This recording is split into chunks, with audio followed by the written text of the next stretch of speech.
এখন বাজারে এত পাকা আম পাওয়া যাচ্ছে, মনে হচ্ছে কিছু না কিছু নতুন তো বানাই। তো আজকে বানিয়ে ফেললাম খুবই সহজ কিন্তু ভীষণ টেস্টি ম্যাঙ্গো লস্যি। লস্যিটা এমনিতেই সবাই কম বেশি খুব পছন্দ করে।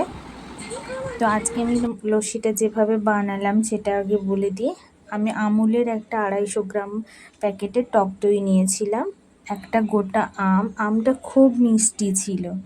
আমটা খোসা ছাড়িয়ে ছোট ছোট টুকরো করে কেটে নিয়েছি।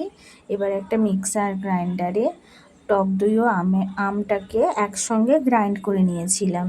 মিষ্টির জন্য আমি ইউজ করেছিলাম brown sugar, organic brown sugar. এখন অনেকেই চিনিটা অ্যাভয়েড করতে চায়, তো এখানে আমি সাদা চিনিটা না দিয়ে ব্রাউন সুগার অ্যাড করেছিলাম। এবারে এটার সঙ্গে আমি একটু অ্যাড করেছিলাম জলজিরা, এভারেস্টের জলজিরা পাউডার অ্যাড করেছিলাম ওই 1/2 চামচ মতো।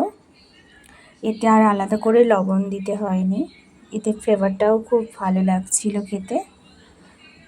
আমি যখন এটা গ্রাইন্ডারে গ্রাইন্ড করেছিলাম তখন আমি একটুও জল দিইনি, সেই জন্য অল্প একটু জল অ্যাড করে নিয়েছি আমি।